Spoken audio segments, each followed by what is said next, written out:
Good morning, my dear students and faculty members who are watching this channel and this video.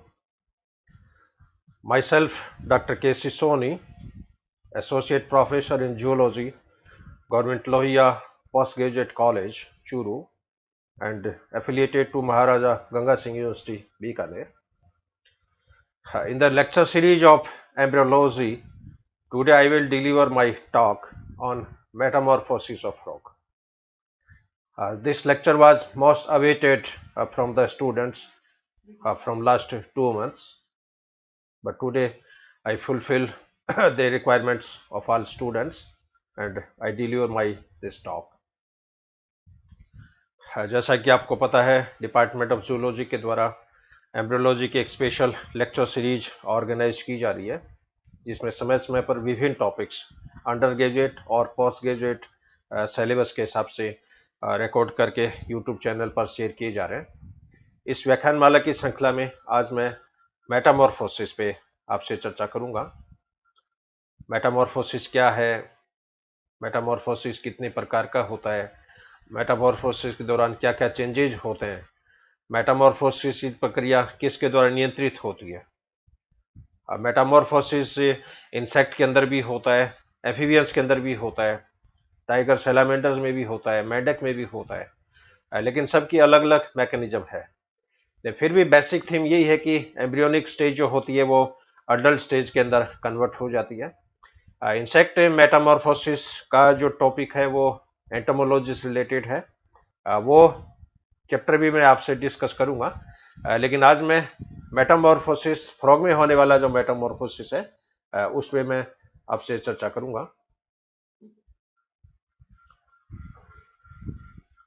हाँ, सबसे पहले कि इसका जो इंट्रोडक्टिव पार्ट है, डेफिनेशन पार्ट, वो मैं आपसे शेयर करूंगा। Metamorphosis is a biological process by which an animal physically develops after birth or hatching, involving a conspicuous and relatively abrupt change in the animal's body structure through cell growth and differentiation. अर्थात Metamorphosis वो प्रक्रिया है जिसके अंदर कोई भी embryonic stage birth के पश्चात अथवा हैचिंग के पश्चात अडल्ट बॉडी के अंदर कन्वर्ट हो जाती है, और इस कन्वर्जन में सेलुलर ग्रोथ और डिफरेंशिएशन है वो पार्टिसिपेट करते हैं। Metamorphosis in amphibians is the transformation of the larva to a miniature adult replicate and usually from an aquatic to a terrestrial और सेमी टेरेस्ट्रियल लाइफस्टाइल। अर्थात एम्फीबियंस में होने वाला मेटामॉर्फोसिस एक प्रकार के लार्वा का अडल्ट में ट्रांसफॉर्मेशन है, और लार्वा जो होता है वो एक्वेटिक हैबिटेट वाला होता है, जबकि एडल्ट फ्रॉग जो है वो टेरेस्ट्रियल अथवा सेमी टेरेस्ट्रियल हैबिटेट वाला होता है। Metamorphosis is initiated by internally and maintained by the hormone thyroxine and the process is obligatory. अर्थात मेटामॉर्फोसिस की प्रक्रिया आंतरिक रूप से थायरोक्सिन हार्मोन के द्वारा प्रेरित होती है, और ये जो प्रक्रिया है ये ऑब्लिगेटरी प्रकार की होती है। तो ये सिंपल इसकी डेफिनेशंस हैं। हाँ, इसके फाइनल जो डेफिनेशन है, metamorphosis is a post embryonic process in which habit and habitat, morphology, physiology and behaviour of developing larva is totally changed. अर्थात मेटामॉर्फोसिस की प्रक्रिया एक प्रकार की पश्च भ्रूणीय प्रक्रिया होती है, जिसके अंदर जब टैडपोल लार्वा अडल्ट मेंढक में कन्वर्ट होता है, उसमें इसका आवास और वासस्थान, इसकी आकारिकी, इसकी फिजियोलॉजी और इसका बिहेवियर पूर्णतया परिवर्तित हो जाता है। Metamorphosis is an universal phenomenon in which changes takes place. Metamorphosis एक सार्वत्रिक परिघटना है जिसमें प्लैंक्टोनिक से बेंथिक हैबिट में कन्वर्ट होती है, एक्वेटिक से टेरेस्ट्रियल हैबिटेट चेंजिंग होती है, और फ्लाइटलेस से फ्लाइट स्टेज है वो कन्वर्ट होती है। यहाँ पर फ्लाइटलेस से फ्लाइट शब्द है ये इंसेक्ट के संदर्भ में लिया है, क्योंकि इंसेक्ट के जो लार्वा होते हैं उनके अंदर पंख नहीं होते हैं, इसलिए फ्लाइटलेस है। ये जो थर्ड कंडीशन है ये मेंढक के एस्पेक्ट से रिलेटेड नहीं है, लेकिन aquatic to terrestrial habitat overall it is attend by growth, differentiation and regression event. और संपूर्ण जो मेटामॉर्फोसिस की प्रक्रिया है, इसके अंदर ग्रोथ प्रक्रिया संपादित होती है, विभेदन की प्रक्रिया संपादित होती है, और कई बार इसके अंदर रिग्रेशन की जो परिघटनाएं हैं वो भी संपादित होती है। सो ओवरऑल मेटामॉर्फोसिस एक पोस्ट एम्ब्रियोनिक प्रोसेस है जिसमें लार्वा का अडल्ट मेंढक में कन्वर्जन हो जाता है, और ये कन्वर्जन थायरोक्सिन हार्मोन या थायराइड हार्मोन्स के द्वारा कंट्रोल होता है। ये इसकी सिंपल डेफिनेशन इसका पार्ट है। अब कायांतरण में होने वाले जो परिवर्तन है, चेंजेस ड्यूरिंग मेटामॉर्फोसिस, इन परिवर्तनों को 3 कैटेगरीज के अंदर रखा गया है: मॉर्फोलॉजिकल चेंजेस, फिजियोलॉजिकल चेंजेस और इकोलॉजिकल चेंजेस। मॉर्फोलॉजिकल चेंजेस में शरीर की जो मॉर्फोलॉजी है वो चेंज होती है। फिजियोलॉजिकल चेंजेस में शरीर की जो कार्य प्रणाली है वो चेंजिंग होती है, और इकोलॉजिकल चेंजेस में इसका आवास और वासस्थान, हैबिट और हैबिटाट, वो परिवर्तित होता है। मॉर्फोलॉजिकल जो चेंजेज है ये भी 3 कैटेगरीज में डिवाइड किए गए हैं। एक तो प्रोग्रेसिव चेंजेज। प्रोग्रेसिव चेंजेज वो चेंजेज होते हैं जिसमें कुछ लक्षण लार्वा में तो अल्प विकसित होते हैं लेकिन अडल्ट में ज्यादा विकसित होते हैं। रिग्रेसिव चेंजेज वो चेंजेज हैं जो लार्वा के अंदर तो विकसित होते हैं लेकिन अडल्ट के अंदर ये लक्षण एब्सेंट होते हैं या डिजनरेट हो जाते हैं।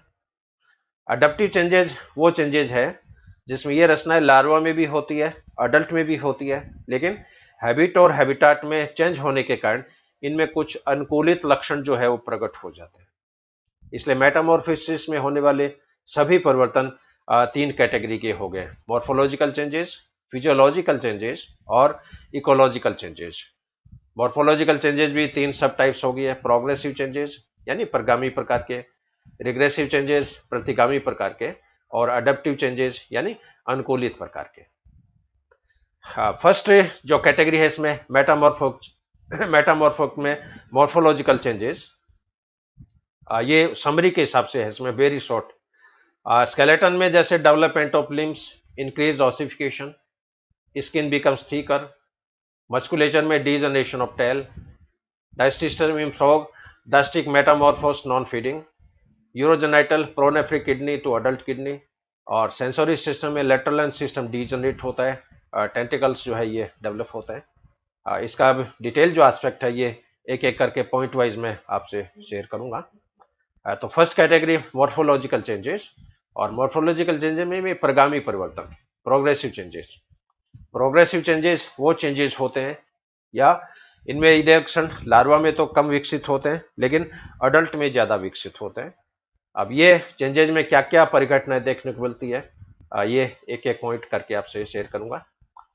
Development in limbs and their joints, भुजाओं में विकास होता है और इनकी संधियों में विकास होता है।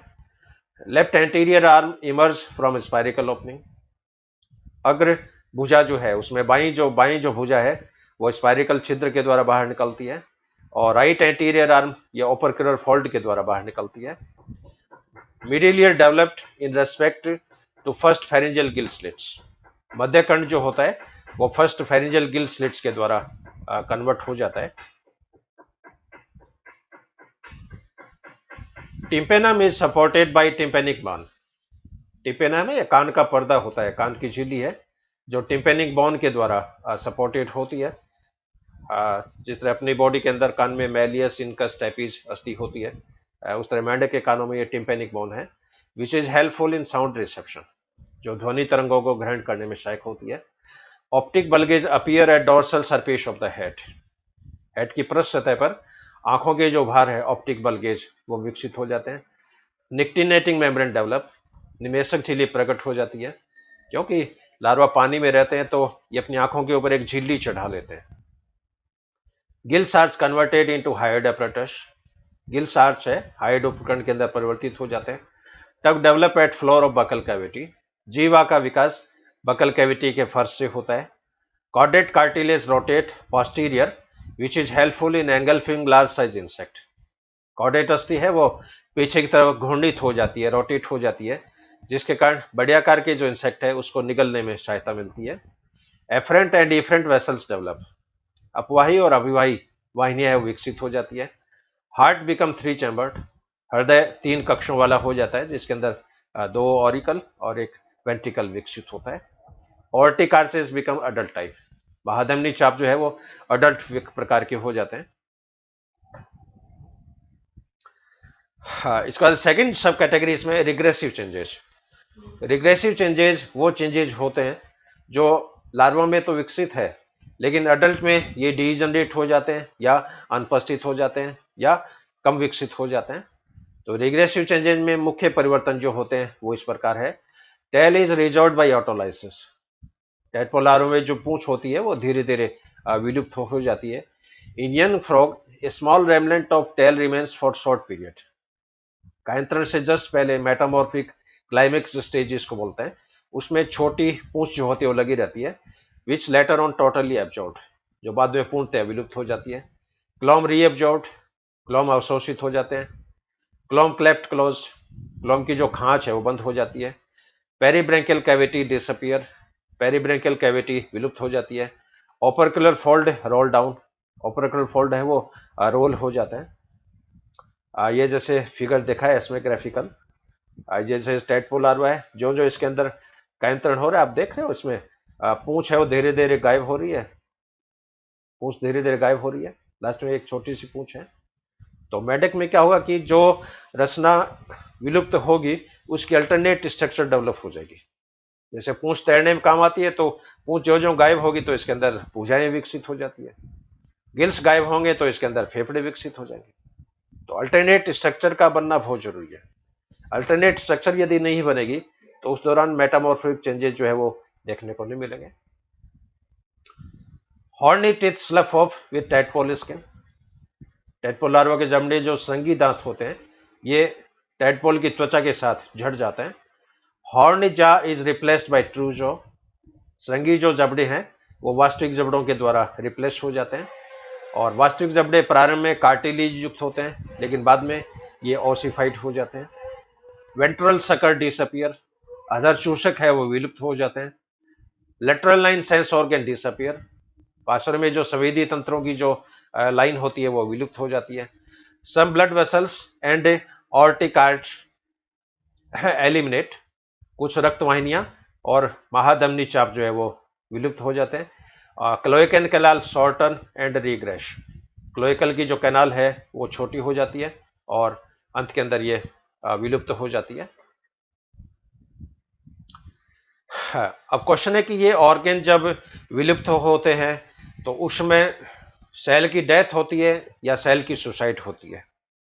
इसमें एक बहुत इंटरेस्टिंग डिस्कशन है वो चलता है, तो ये पॉइंट मैं जैसे आपसे शेयर करूंगा। T3 causes degeneration of tail and gills that were important for larval but not adult movement and respiration. The first part of tail resorption is caused by suicide and later part of tail muscles are eaten by macrophage. तो प्रारंभ में जो पूंछ गायब हो रही है ये suicide के कारण विलुप्त हो रही है, लेकिन मेटामॉर्फिक क्लाइमेक्स स्टेज में जब पूंछ विलुप्त होती है तो वो फैगोसाइटोसिस के द्वारा विलुप्त होती है। Tadpole RBC are digested by macrophage of liver and spleen. Tadpole hemoglobin replaced by adult hemoglobin bind oxygen slowly and release more rapidly. तो अडल्ट हीमोग्लोबिन जो है इसकी ऑक्सीजन के साथ बंधन क्षमता तो कम है लेकिन ऑक्सीजन रिलीज करने की क्षमता इसकी ज्यादा है, जबकि लार्वा के हीमोग्लोबिन की ऑक्सीजन के साथ बंधन क्षमता ज्यादा है लेकिन ऑक्सीजन रिलीज करने की जो कैपेसिटी है वो इसके अंदर कम होती है। इसका तीसरे जो परिवर्तन है वो है अडेप्टिव चेंजेस या अनुकूलित परिवर्तन। अडेप्टिव चेंजेस वो चेंजेस हैं जो लक्षण लार्वा में भी पाए जाते हैं और अडल्ट में भी पाए जाते हैं, लेकिन हैबिट और हैबिटाट में परिवर्तन होने के कारण इनमें थोड़े बहुत परिवर्तन होते हैं और ये परिवर्तन एक तरह से अडेप्टेशंस के रूप में देखे जा सकते हैं। तो मुख्य जो अडेप्टिव चेंजेस हैं वो इस प्रकार है। Number of strata decrease in skin, त्वचा में जो स्टेटम लेयर जो होती है जैसे स्किन के अंदर एपिडर्मिस है, डर्मिस है। एपिडर्मिस में जैसे स्टेटम कॉर्नियम है, स्टेटम मेलपिगी है।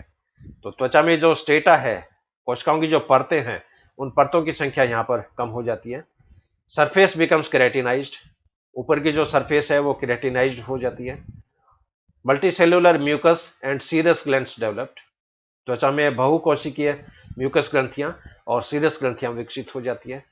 इंटेस्टाइन ग्रेजुअली शॉर्टन्स, क्योंकि लार्वा शाकाहारी होता है इसलिए इसकी इंटेस्टाइन लंबी होती है।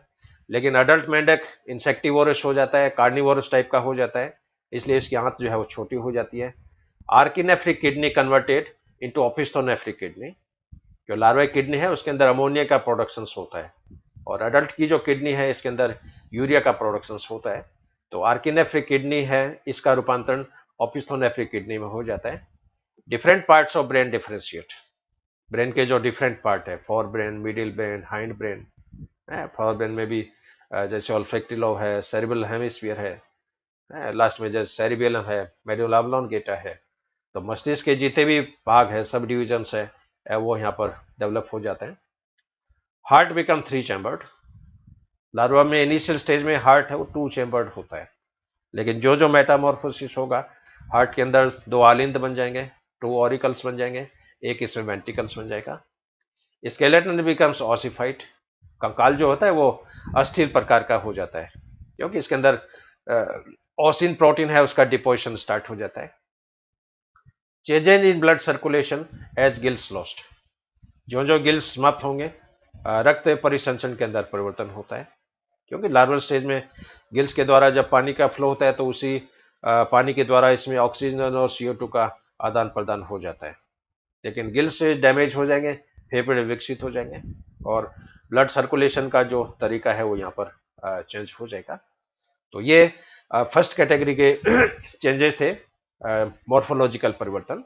और मॉर्फोलॉजिकल परिवर्तन 3 प्रकार के थे, एक तो प्रोग्रेसिव चेंजेस या प्रगामी परिवर्तन, रिग्रेसिव चेंजेस या प्रतिगामी परिवर्तन, और अडप्टिव चेंजेस या अनुकूलित परिवर्तन।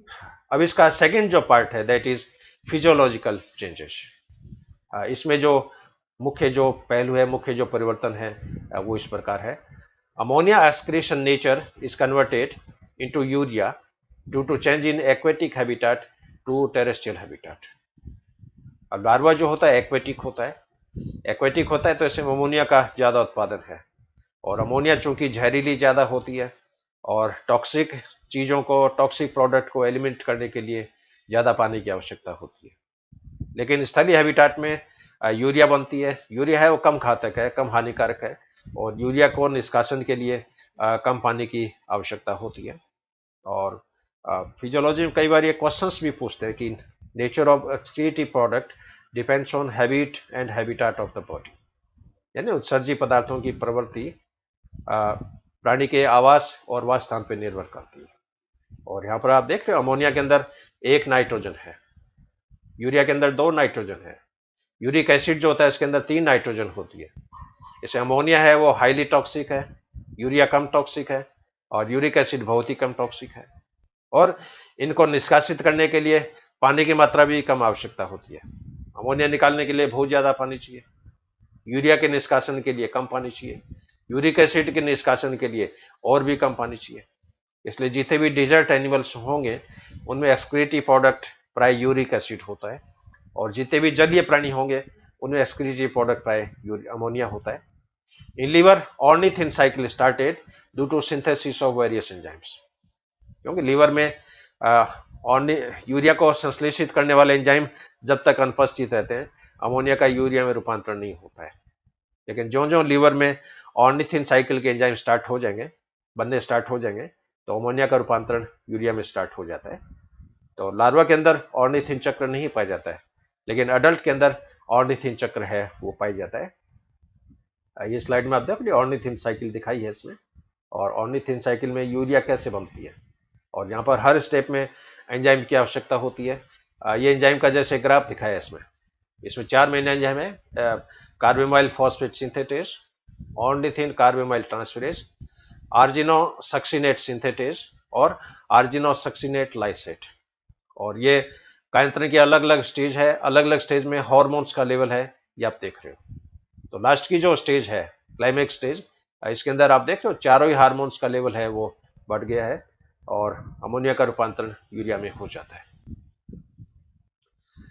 Skin becomes stratified and keratin is deposited in outer layer, त्वचा है वो स्तरित हो जाती है, और स्किन के आउटर सरफेस के अंदर केराटिन प्रोटीन है वो डिपॉजिट हो जाता है।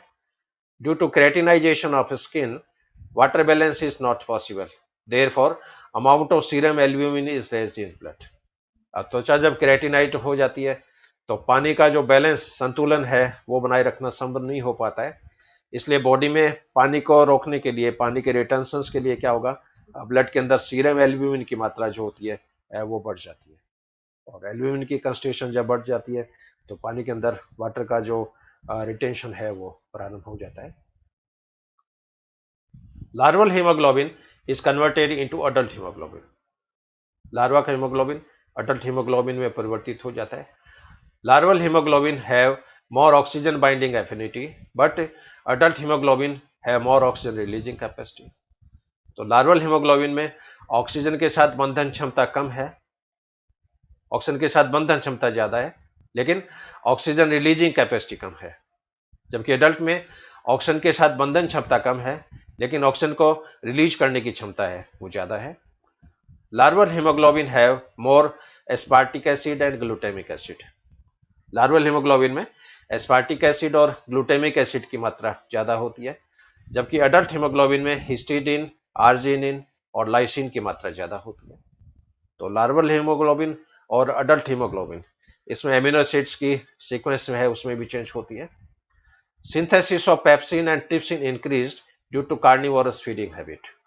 लार्वा के एलिमेंट्री कैनाल में ट्रिप्सिन और पेप्सिन यानी प्रोटीन को डाइजेस्ट करने वाले एंजाइम नहीं बनते हैं, लेकिन एडल्ट है वो कार्निवोरस होता है, इंसेक्ट्स खाता है, तो इंसेक्ट में प्रोटीन्स को डाइजेस्ट करने के लिए इस मेंढक के अंदर पेप्सिन और ट्रिप्सिन एंजाइम का संश्लेषण प्रारंभ हो जाता है। Larval porphyropsin is replaced by adult rhodopsin. तो पोरफायरोप्सिन है ये विटामिन A2 का डेरिवेटिव है, जबकि रोडोप्सिन जो होता है ये विटामिन A1 का डेरिवेटिव है। तो रेटिना के अंदर जो पिगमेंट है वो पिगमेंट पोरफायरोप्सिन से परिवर्तित होकर रोडोप्सिन टाइप का हो जाता है। Certain organs autolysed by action of lysosomal enzyme. कुछ जो ऑर्गन है वो लाइसोसोमल एंजाइम्स के द्वारा ऑटोलाइज्ड हो जाते हैं और ये एक्टिविटी 20% से 30% तक बढ़ती है। Pancreas secrete insulin. पैनक्रियाज के द्वारा इंसुलिन हार्मोन्स का स्राव होता है, सो ग्लाइकोजन मेटाबॉलिज्म इंक्रीज्ड, इसलिए ग्लाइकोजन का उपापचय जो होता है वो बढ़ जाता है। Replication of DNA, transcription of RNA and protein synthesis increased in developing and growing tissue, क्योंकि जो जो मेटामॉर्फोसिस होगा, कोशिकाओं में डीएनए का प्रतिलिपिकरण होता है, ट्रांसक्रिप्शन होता है जिसमें अलग अलग प्रकार के आरएनए बनते हैं, ये आरएनए फिर प्रोटीन संश्लेषण में पार्टिसिपेट करता है और कोशिकाओं के अंदर प्रोटीन का सिंथेसिस होता है। ये प्रोटीन स्ट्रक्चरल प्रकार के भी होते हैं, एंजाइमेटिक प्रकार के भी होते हैं, कैरियर वाहक प्रकार के प्रोटीन्स भी होते हैं, तो विभिन्न प्रकार के अलग अलग प्रोटीन्स का संश्लेषण है वो प्रारंभ हो जाता है। ये एक ग्राफिकल फिगर दिखा है सिंपली समझने के लिए कि इसके अंदर रेस्पिरेशन सिस्टम में जैसे ऑक्सीजन और CO2 का आदान प्रदान कैसे होता है। ये लार्वल का जैसे ग्राफिकल डायग्राम है, तो माउथ से जैसे इसके अंदर ये वाटर है और प्रवेश करता है और ये गिल स्लिट से जैसे बाहर निकलता है, और इसी दौरान इसमें ऑक्सीजन और CO2 का विनिमय जो हो जाता है। तीसरे जो परिवर्तन है वो है इकोलॉजिकल चेंजेस, और इकोलॉजी में आप जानते हो कि लार्वा है वो जलीय प्रकृति का है, अडल्ट मेंढक है वो स्थलीय या सेमी टेरेस्ट्रियल हैबिटेट का होता है। तो इकोलॉजिकल चेंजेस जो मुख्य हैं उसके अंदर aquatic habitat to terrestrial habitat, जलीय आवास स्थान का रूपांतरण स्थलीय आवास स्थान से हो जाता है। Herbivorous habit to insectivorous habit, शाकाहारी से कीटाहारी प्रवृत्ति हो जाती है। In anuran rate of metamorphosis is very fast but in urodelan it is slow, some members undergoes for neoteny. तो एन्यूरेंस जो है उसके अंदर कायंत्रण की प्रक्रिया बहुत तीव्र होती है, लेकिन यूरोडेलन्स में कायंत्रण की प्रक्रिया मंद प्रकार की होती है, और कुछ यूरोडेलन में तो चीरभ्रूणता की स्थिति पाई जाती है यानी नियोटेनी प्रकार की। और नियोटेनी में क्या होता है कि लार्वा के अंदर कायंत्रण जो होता है वो रुक जाता है थोड़े दिन के लिए, थोड़े महीनों के लिए, और बाद में इसके अंदर कायंत्रण होता है। तो retention of larval stage is called neoteny. जैसे सैलामेंडर है, एम्बाइस्टोमा है, इनके जो एक्सोलोटल लार्वा है उसके अंदर नियोटेनी की परिघटना पाई जाती है। ये कुछ मुख्य मुख्य डिफरेंस जैसे टेबल के माध्यम से मैं शेयर करूंगा। टैडपोल लार्वा और फ्रॉग में क्या क्या चेंजिंग होती है मेटामॉर्फोसिस के दौरान। एक्वेटिक हैबिटाट से टेरेस्ट्रियल हैबिटाट। लार्वा में टेल प्रेजेंट है, अडल्ट में भुजाएं प्रेजेंट है। लार्वा में रेस्पिरेशन गिल्स और स्किन के द्वारा होता है। अडल्ट में रेस्पिरेशन फेफड़ों के द्वारा होता है और हाइबरनेशन के दौरान स्किन से होता है। हर्बीवोरस होते हैं, इंटेस्टाइन लंबी होती है। अडल्ट कार्निवोरस होते हैं, इंटेस्टाइन छोटी होती है। टैडपोल लार्वा का माउथ छोटा होता है, मेंढक का माउथ बड़ा होता है। टैडपोल में निक्टिनेटिंग मेम्ब्रेन एब्सेंट होती है, अडल्ट में निक्टिनेटिंग मेम्ब्रेन प्रेजेंट होती है। लार्वा में lateral line sense organs present है, अडल्ट में lateral line sense organs absent है। टैडपोल में पोरफायरोप्सिन पिगमेंट पाया जाता है रेटिना में, मेंढक के अंदर रोडोप्सिन पिगमेंट पाया जाता है। टैडपोल की किडनी आर्किनेफ्रिक प्रकार की है, अडल्ट की किडनी मीजोनेफ्रिक प्रकार की है। टैडपोल लार्वा में अमोनिया का उत्पादन होता है, अमोनोटेलिक इन नेचर। मेंढक के अंदर यूरिया का प्रोडक्शन होता है, ureotelic in nature. Tadpole larva में ऑर्निथिन साइकिल अनुपस्थित होती है, लेकिन मेंढक में ऑर्निथिन साइकिल पाई जाती है जिसमें अमोनिया का रूपांतरण यूरिया में हो जाता है। Tadpole larva can not reproduce.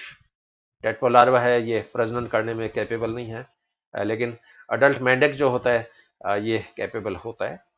ये कई बार यूरोडेनस के जो लार्वा होते हैं, इन लार्वा के अंदर पीडोजेनेसिस की परिघटना देखने को मिलती है और उस केस में लार्वा सेक्सुअली मैच्योर हो जाता है और लैंगिक प्रजनन है वो प्रारंभ कर देता है बिना कांतन के। तो ये कुछ बेसिक डिफरेंस है लार्वा और मेंढक के अंदर। ये बहुत ही सुंदर एनसाइक्लोपीडिया ब्रिटेनिका से इसे चित्र लिया है और पूरे फ्रॉग का ऑन्टोजेनिक डेवलपमेंट इसके अंदर दिखाया है। तो ये जैसे मेंढक का एग है, एग से एम्ब्रियो बना, एम्ब्रियो ये हैचिंग होती है, ये टैडपोल लार्वा है। ये टैडपोल लार्वा के अंदर जैसे डेवलपमेंट हो रहा है, ऊपर फिल्म बना। ये इसके बाद में ये फोरलिम्ब स्टेज है, अगर भुजाएं निकलती है, ये मेटामॉर्फिक क्लाइमेक्स स्टेज और लास्ट में ये अडल्ट मेंढक में जो है वो कन्वर्ट हो जाता है। तो ये पूरे ऑन्टोजेनिक डेवलपमेंट की सीरीज है एक मेंढक के डेवलपमेंट की। इसके बाद हार्मोनल कंट्रोल ऑफ मेटामॉर्फोसिस। अब इसमें जो मेन जो हार्मोन है वो थायरोक्सिन हार्मोन ही होता है, लेकिन अब थायरोक्सिन का सिक्रीशन है, इसमें तीन तीन ग्रंथियां जो है पार्टिसिपेट कर रही है। एक तो इसमें ब्रेन की हाइपोथैलेमस, एक पिट्यूटरी ग्लैंड और तीसरी थायरॉइड ग्लैंड।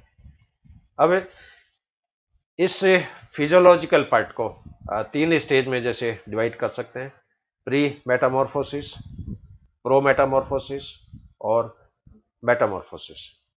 और इन में क्या होगा, मेंढक के अंदर जो T3 और T4 है इनका एक दूसरे के अंदर कन्वर्जन भी होता रहता है। ये जैसे फ्लोर चार्ट दिखाया रिसेप्टर्स का। Thyroid hormone receptors are members of the steroid hormone receptors super family of transcription factor.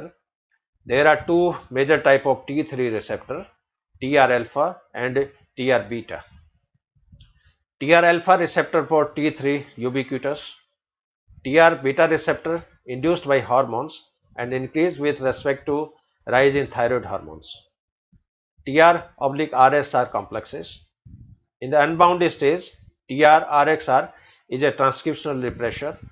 In the bound stage, repressor leave the complex and are replaced by co-activators like HAT. तो ये hormones का receptor level पे कैसे action होता है उसका ये flow chart दिखाया है इसमें है। अब इसका जो बेसिक जो फंडामेंटल पार्ट है हार्मोनल रेगुलेशन का वो मैं आपसे शेयर करूंगा। Metamorphosis stage are divided into 3 phase. तो कायंत्रण जो है ये 3 प्रावस्था के अंदर जैसे डिवाइड है, pre metamorphic stage, pro metamorphic stage और metamorphic climax stage. First is pre metamorphic stage. इसके और फ्लो चार्ट है बहुत सुंदर, ये मैं ये जो प्री मेटामॉर्फिक स्टेज। अब प्री मेटामॉर्फिक स्टेज में क्या होता है कि हाइपोथैलेमस विकसित नहीं होता है ब्रेन में, क्योंकि ब्रेन का डेवलपमेंट स्टार्ट हुआ है, लेकिन पिट्यूटरी ग्लैंड विकसित हो जाती है। थायराइड ग्लैंड विकसित तो है, लेकिन थायराइड ग्लैंड्स को कंट्रोल करने वाला हार्मोन पिट्यूटरी ग्लैंड से बनता नहीं है। प्री मेटामॉर्फिक स्टेज में क्या होगा, पीयूष ग्रंथि जो होती है इसे प्रोलैक्टिन हार्मोन स्रावित होता है, और प्रोलैक्टिन हार्मोन जब सिक्रित होता है तो लार्वा के अंदर जो ग्रोथ है वो निरंतर चलती रहती है। तो ये फर्स्ट स्टेज है प्री मेटामॉर्फिक स्टेज, और इस स्टेज में केवल प्रोलैक्टिन का सिक्रीशन होता है, और प्रोलैक्टिन के सिक्रीशन के कारण लार्वा के अंदर जो ग्रोथ है वो संपादित होती है। अब ये प्री मेटामॉर्फिक स्टेज ये फिर कन्वर्ट होती है प्रो मेटामॉर्फिक स्टेज में। इसका एक आगे स्लाइड है वो मैं शेयर करूंगा, this one. Pro metamorphic stage में क्या होगा, हाइपोथैलेमस विकसित हो जाती है। पिट्यूटरी ग्लैंड तो पहले विकसित थी, अब यहाँ पर हाइपोथैलेमस भी विकसित हो गई है, और हाइपोथैलेमस से TSHRH thyroid stimulating hormone releasing hormone स्रावित होता है। यह हार्मोन पिट्यूटरी ग्लैंड पे जाके कार्य करता है, और पिट्यूटरी ग्लैंड से फिर थायराइड स्टिमुलेटिंग हार्मोन सिक्रीट होता है। ये TSH हार्मोन थायराइड ग्लैंड पे जाके कार्य करता है, और थायराइड ग्लैंड से फिर T3 और T4 का सिक्रीशन प्रारंभ होता है। और जब T3 और T4 ये थायराइड हार्मोन है, और थायराइड हार्मोन का जब सिक्रीशन प्रारंभ हो जाता है तो कायंत्रण की परिघटना है वो प्रारंभ हो जाती है। और यहाँ पर इसका फीडबैक रेगुलेशन भी होता है। यदि ब्लड में T3 और T4 का लेवल ज्यादा हो उस केस में क्या होगा, पिट्यूटरी ग्लैंड से TSH का सिक्रीशन रुक जाएगा। यदि ब्लड में T3 और T4 की मात्रा कम हो उस केस में पिट्यूटरी ग्लैंड से TSH का सिक्रीशन जो होगा वो बढ़ जाएगा। तो एक प्रकार से नेगेटिव फीडबैक की जो परिघटना है वो रेगुलेशन यहाँ पर देखने को मिलेगा। अब ये प्रो मेटामॉर्फिक स्टेज ये फिर कन्वर्ट होती है मेटामॉर्फिक स्टेज में। तो प्रो मेटामॉर्फिक स्टेज में the concentration of T4 increases dramatically and TR beta level increase leading to tail resorptions. TR beta is the principal receptor that mediate metamorphic climax. In this way, the tail undergo resorption only after legs are functional. यानी पूंछ तभी विलुप्त होगी जब टांगे इसमें विकसित हो जाती है। The wisdom of frog is simple. Never get rid of your tail before your legs are functional. तो इनकी पूंछ जब तक डिसअपेयर नहीं होगी जब तक टांगे फंक्शनल नहीं होती है, यानी अल्टरनेट स्ट्रक्चर जब तक डेवलप नहीं होती है। Some tissues are not responsive to thyroid hormones. कुछ टिश्यू है जिस पर थायराइड हार्मोन का कोई असर नहीं होता है, जैसे डोर्सल रेटिना। ये फाइनल स्टेज मेटामॉर्फिक क्लाइमैक्स। अब इसमें आप देख रहे हो हाइपोथैलेमस से TSH-RS कंटिन्यू सिक्रीट होता रहता है, और हाइपोथैलेमस से डोपामिन का भी स्राव होता है। डोपामिन है एक तरह का ये बायोलॉजिकल एमिन है। अब TSH-RS सिक्रीट होता है तो ये पिट्यूटरी ग्लैंड को स्टिमुलेट करेगा, और पिट्यूटरी ग्लैंड से थायराइड स्टिमुलेटिंग हार्मोन स्रावित होता है। लेकिन डोपामिन का रिजल्ट क्या होगा, डोपामिन के कारण पिट्यूटरी ग्लैंड से प्रोलैक्टिन हार्मोन का सिक्रेशन रुक जाता है, और प्रोलैक्टिन हार्मोन जब सिक्रेशन रुक जाता है तो लार्वल स्टेज लार्वल अवस्था में नहीं रहेगी, उसकी ग्रोथ जो होती है वो स्टॉप हो जाती है, और थायराइड ग्लैंड से T3 और T4 हार्मोन स्टार्ट होते हैं और कायंत्रण की प्रक्रिया है वो संपादित होती है। तो जो जो लार्वा में डेवलपमेंट होता रहेगा, लार्वा की पूंछ धीरे धीरे गायब हो जाएगी, टांगे विकसित हो जाती है, लार्वा के गिल्स गायब हो जाएंगे, फेफड़े बन जाएंगे। तो इस तरह इसका जो हार्मोन रेगुलेशन है ये 3 स्टेज में संपादित होता है, प्री मेटामॉर्फिक, प्रो मेटामॉर्फिक और मेटामॉर्फिक। और इस टोटल मेटामॉर्फोसिस से आप देख रहे हो बॉडी की 3 ग्लैंड है इंपॉर्टेंट है, तीनों पार्टिसिपेट कर रही है, हाइपोथैलेमस, पिट्यूटरी ग्लैंड और थायराइड ग्लैंड है। अब मान लीजिए कई बार क्या होता है कि हाइपोथैलेमस मान लीजिए डेवलप नहीं है, पिट्यूटरी ग्लैंड डेवलप नहीं है, और लार्वा को थायराइड हार्मोन का इंजेक्शन दें या थायराइड के सप्लीमेंट दें तो उसके अंदर मेटामॉर्फोसिस हो जाता है। तो इस तरह के इंटरेस्टिंग एक्सपेरिमेंट्स भी लेबोरेटरी के अंदर संपादित किए गए हैं। The frog brain down regulate metamorphosis once metamorphic climax has been reached. Thyroid hormone induce a negative feedback loop, shutting down pituitary cells, which causes thyroid to secrete them. T3 found in the anterior pituitary at metamorphic climax. This inhibits transcription of thyrotropin genes and thereby initiate a negative feedback loop. हाँ, ये वही figure है इसमें दिखाया है। Pre Metamorphosis में ये stage है, प्रो मेटामॉर्फोसिस ये प्रावस्था है, क्लाइमेक्स स्टेज के अंदर भुजाएं बन गई हैं और पूंछ धीरे धीरे छोटी हो रही है और लास्ट में ये छोटे जो फ्रॉगलेट हैं वो बन जाते हैं। और अलग अलग मेंढक में डेवलपमेंट का जो ड्यूरेशन है वो अलग अलग होता है क्यों मैंने एमफिल में जैसे इस पे स्टडी की है पूरे राना साइनोफिलिक्टिस पे। तो फर्टिलाइजेशन से लेकर मेटामॉर्फोस तक की सारी स्टेजेस कैसे होती है ये हमने बाइनोकुलर्स के द्वारा देखी है। इन सभी के फोटोग्राफ है वो हमने उसमें कैप्चर किए थे। ये एक्सपेरिमेंटल एविडेंस है कुल। हाँ ये एक फ्लो चार्ट है, ये मैं शेयर करूंगा। हाँ, जैसे एनवायरनमेंट से कोई भी सिग्नल जब आएगा हाइपोथैलेमस से, तो हाइपोथैलेमस से कॉर्टिको रिलीजिंग फैक्टर से स्रावित होता है। ये फैक्टर एंटीरियर पिट्यूटरी को स्टिमुलेट करता है और एंटीरियर पिट्यूटरी से टीएसएस निकलता है, एसीटीएस निकलता है। टीएसएच होता है थायराइड को प्रेरित करता है, एसीटीएस है एड्रेनल ग्लैंड के कॉर्टेक्स को प्रेरित करता है। थायराइड ग्लैंड से T3 और T4 स्रावित होते हैं।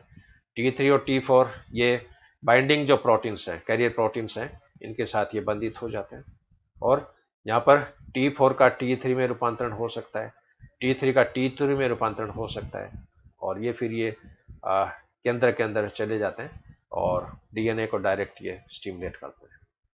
इधर एड्रेनल ग्लैंड से कॉर्टिकॉइड हार्मोन स्रावित होंगे।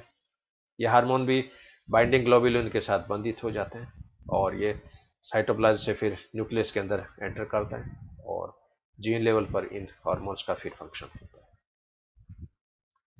हाँ, ये मॉलिक्यूलर लेवल पे जैसे दिखाया, pre metamorphic stage, metamorphic stage, prometamorphic stage और ये मेटामॉर्फिक क्लाइमेक्स स्टेज। तो किस स्टेज पे हार्मोन्स बनते हैं, इनके क्या क्या रिसेप्टर्स हैं और डीएनए पे जाके ये किस तरह कार्य करते हैं। तो प्री मेटामॉर्फिक स्टेज में आप देख रहे हो कि डीएनए के अंदर कोई ट्रांसक्रिप्शन नहीं हो रहा है, ट्रांसक्रिप्शन नहीं हो रहा है तो ट्रांसलेशन नहीं हो रहा है। अब प्रो मेटामॉर्फिक स्टेज के अंदर ट्रांसक्रिप्शन भी होता है, ट्रांसक्रिप्शन होता है तो यहाँ पर राइबोसोम्स के द्वारा जो जीन जो होते हैं वो एक्टिव हो जाते हैं और T3 हार्मोन है ये अन्य जीन है उनको फिर स्टिमुलेट करता है। और मेटामॉर्फिक क्लाइमेक्स स्टेज में आप देख रहे हो इसके अंदर ट्रांसक्रिप्शन भी हो रहा है, ट्रांसलेशन भी हो रहा है और ट्रांसलेशन होता है तो फिर इसमें अलग अलग तरह के प्रोटीन्स बनते हैं। ये प्रोटीन स्ट्रक्चरल भी हो सकते हैं, जाइमेटिक भी हो सकते हैं, कैरी भी हो सकते हैं। और क्योंकि थायरोक्सिन हार्मोन है ये बॉडी के हर सिस्टम को, हर ऑर्गन्स को प्रभावित करता है और हर सिस्टम के अंदर क्या क्या संश्लेषण होगा, हाँ ये बहुत ही एक इंटरेस्टिंग एस्पेक्ट है। हाँ, ये स्विमिंग पैटर्न का जैसे आजकल इस तरह की भी कंप्यूटराइज रिसर्च है वो चलती है। जैसे मेंढक का टेडपोल लार्वा है जैसे पानी में स्विमिंग करता है और अडल्ट मेंढक जो होता है ये चलता है। तो इसकी जो टेल की मोटर एक्टिविटी और लिम्ब की मोटर एक्टिविटी, इसका जैसे ऑसिलोस्कोप के द्वारा ये जैसे ग्राफ बनाया गया है। और टेल स्विमिंग में आप देख रहे हो इसमें जो वेवलेंथ जो है इसकी लैम्डा कम है लेकिन एम्पलीट्यूड ज़्यादा है। लेकिन इधर मेंढक जो है चलता है, वॉकिंग करता है, इसके अंदर वेवलेंथ ज़्यादा है लेकिन एम्पलीट्यूड कम है। तो इस तरह की एक पीएचडी है वो सबमिट हुई है टेडपोलारो में स्विमिंग और अडल्ट के अंदर जो वॉकिंग जो स्पीड है, तो टेल मोटर एक्टिविटी और लिम्ब मोटर एक्टिविटी। ये ओवरऑल मेटामॉर्फोसिस, फ्रॉग मेटामॉर्फोसिस। तो फ्रॉग मेटामॉर्फोसिस, मेटामॉर्फोसिस एक प्रकार की पोस्ट एम्ब्रियोनिक डेवलपमेंट की परिघटना है जिसमें लार्वा का अडल्ट में रूपांतरण हो जाता है। और कायांतरण में होने वाले जो परिवर्तन है वो तीन कैटेगरी में रखे गए हैं, मॉर्फोलॉजिकल चेंजेस, फिजियोलॉजिकल चेंजेस और इकोलॉजिकल चेंजेस। मॉर्फोलॉजिकल चेंजेस हैं वो भी तीन तरह के हैं, प्रोग्रेसिव चेंजेस, रिग्रेसिव चेंजेस और अडप्टिव चेंजेस। और इंटायर जो हार्मोन डेवलपमेंट है ये थायरोक्सिन हार्मोन के द्वारा कंट्रोल होता है। लेकिन ओवरऑल तीन ग्लैंड इसके अंदर पार्टिसिपेट करेगी, ब्रेन की हाइपोथैलेमस और पिट्यूटरी ग्लैंड और थायराइड ग्लैंड। अब किसी भी लेवल पे कोई भी प्रक्रिया बाधित होती है तो कायांतरण का प्रोसेस जो होता है वो स्टॉप हो जाता है। सो एक नट सेल में entire topic Metamorphosis of frog. आपने व्याख्यान ध्यान से सुना, इसके लिए मैं highly thankful to you on behalf of my geology department, on behalf of my college. uh, I give my heartily congratulations to you. और ये जितने भी लेक्चर जो बन रहे हैं ये यूट्यूब चैनल पर शेयर किए जा रहे हैं, तो ज़्यादा से ज़्यादा अपने फ्रेंड सर्कल में, अपने साइंस कम्युनिटी में जितने भी जो सिंसियर स्टूडेंट्स हैं उन सभी को इस चैनल्स के बारे में आप बताएं और ज़्यादा से ज़्यादा इन व्याख्यान को आप पॉपुलराइज करें, ताकि स्टूडेंट्स को इस कोरोना ड्यूरेशन के दौरान फ़ायदा मिल सके। क्योंकि अभी भी कैंपस क्लासेज है वो लगेगी नहीं लगेगी अभी कुछ कह नहीं सकते। तो इस दौरान आप stay at home, safe at home and healthy at home, इन धारणा को ध्यान में रखते हुए आप अपनी स्टडी है वो निरंतर जारी रखें। और किसी भी तरह की आपके कोई समस्या हो तो आप व्हाट्सएप ग्रुप के द्वारा, दूरभाष के द्वारा, ईमेल के द्वारा किसी भी तरीके से आप संपर्क कर सकते हैं और आपकी जितनी भी समस्याएं हैं, क्वेश्चंस हैं, उन सभी का समाधान किया जाएगा। तो एक बार पुनः have a good day, have a great day, thank you very much.